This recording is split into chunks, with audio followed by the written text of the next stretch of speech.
This is Navdeep Singh. आज हम cosets का दूसरा पार्ट शुरू करने वाले हैं, जिसमें कुछ थ्योरम और कुछ एग्जांपल्स हैं। थ्योरम 2.16 यदि एच जी का उपसमूह है A belongs to G and B belongs to G, then A H एकैकी संगतता है समुच्चय बी एच। एकैकी संगतता का अर्थ क्या है?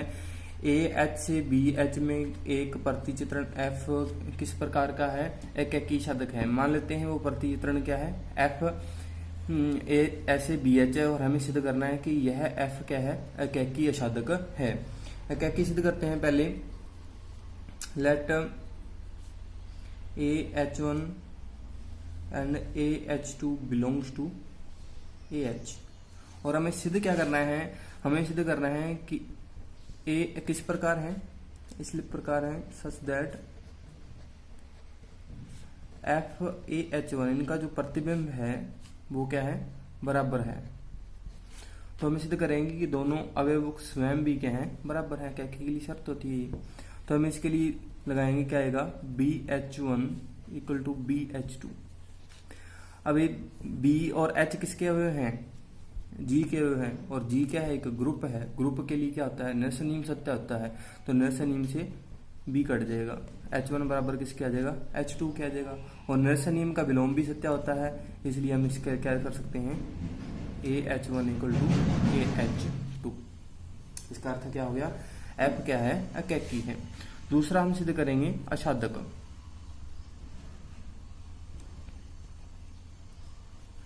असाधक के लिए लेंगे हम एक अवयव लेंगे BH बिलोंग्स टू BH।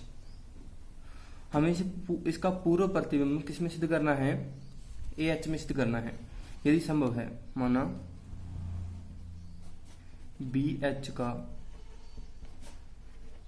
पूर्व प्रतिबिंब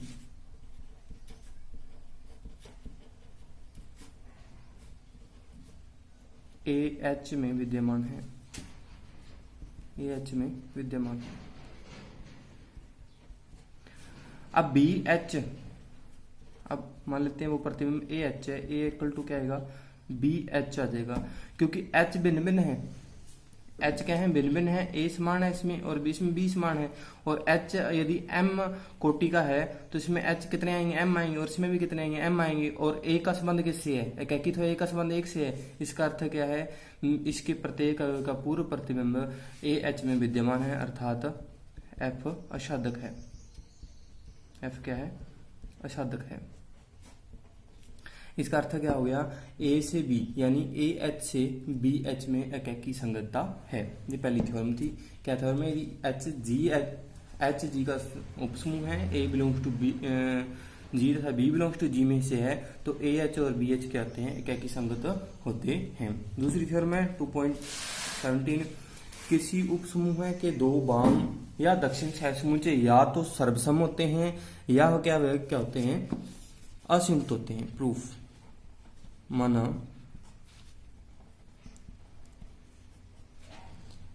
एच जी का उपसमूह है तथा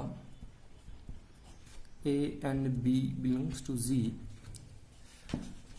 H के दो, माना H के दो सहसमुच्चय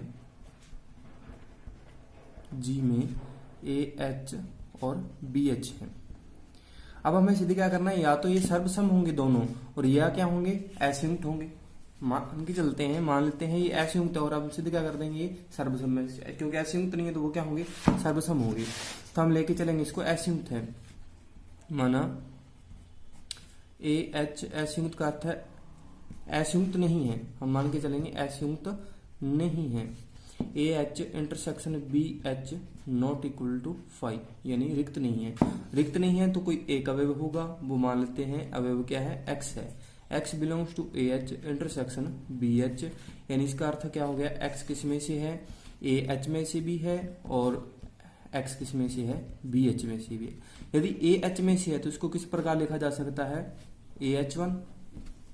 और यदि BH में से है तो इसको किस प्रकार लिखा जा सकता है? ABH2, क्योंकि दोनों एक ही अवयव हैं, इसके लिए हम दोनों समीकरणों से क्या लिख सकते हैं?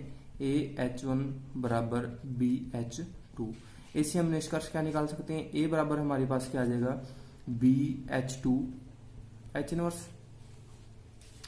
और इसी से दोबारा हम निष्कर्ष क्या निकाल सकते हैं, B इक्वल टू क्या लिख सकते हैं, B इक्वल टू हम लिख देंगे AH1H2 इनवर्स।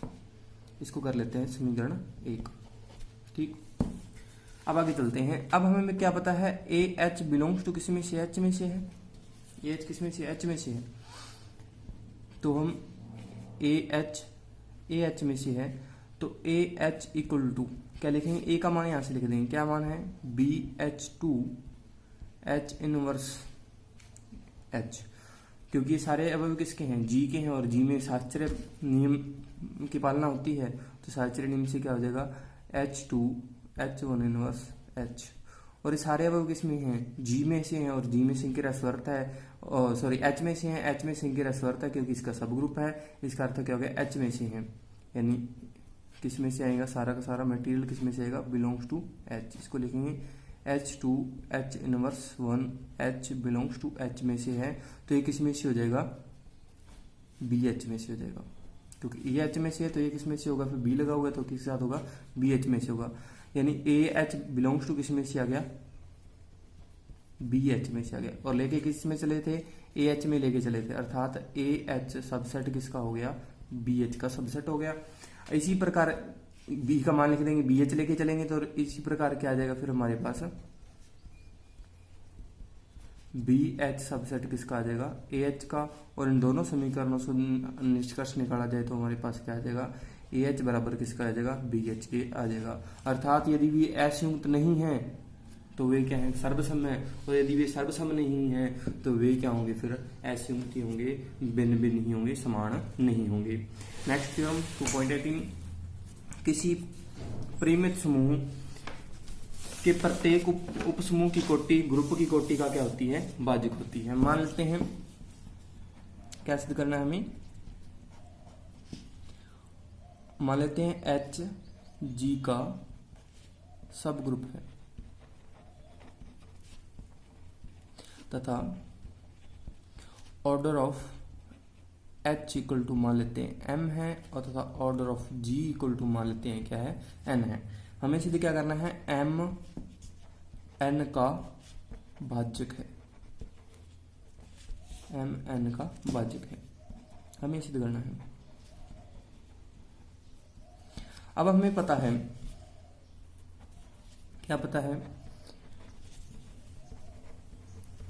कि G जो होता है वो H के बाम या दक्षिण छह समुच्चयों का क्या होता है, संघ होता है। यानी इसको इस प्रकार लिख सकते हैं, G बिलोंग्स टू GH।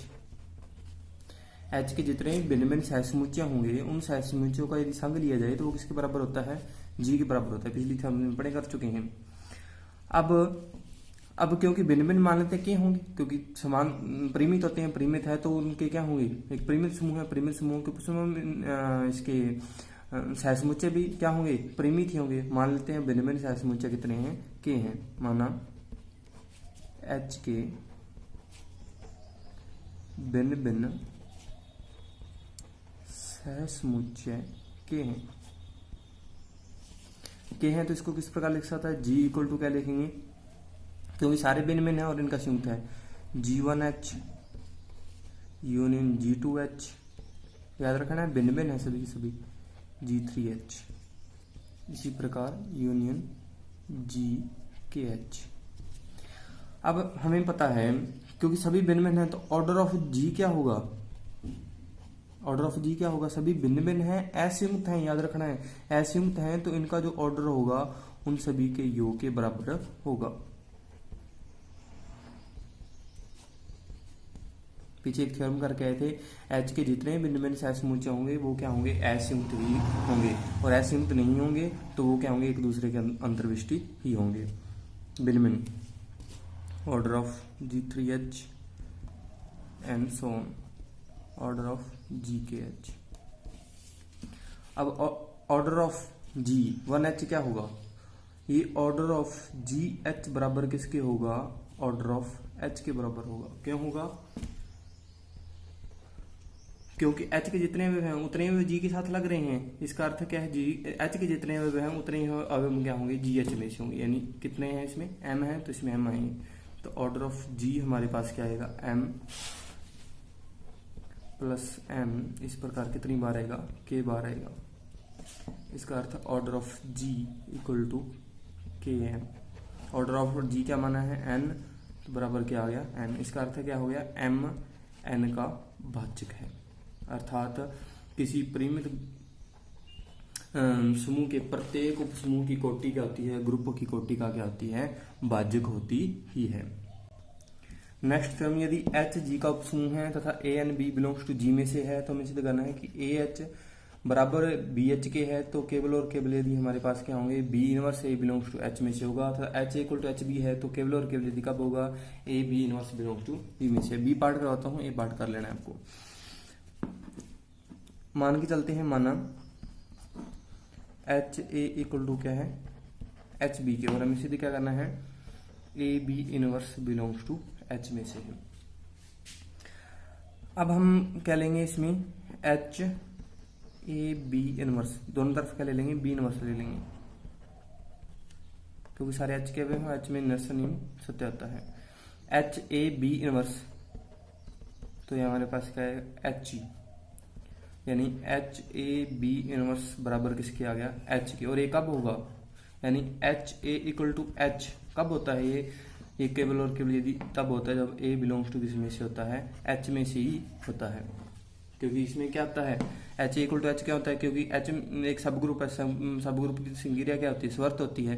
स्वर्त है तो एच के जितने भी ए के साथ लगेंगे वो वापस किस में आ जाएंगे, ए में आते रहेंगे। इसका अर्थ बराबर किसके हो जाएगा, वो एच में आ जाएगा। यानी ए बिलोंग्स टू एच में से है, अर्थात A B inverse belongs to किस में से है, एच में है। अब इसका विलोम, अब हम क्या लेके चलेंगे, A B inverse belongs to H, और हम सीधे क्या करेंगे, एच ए इक्वल टू हमारे पास क्या है, एच बी है।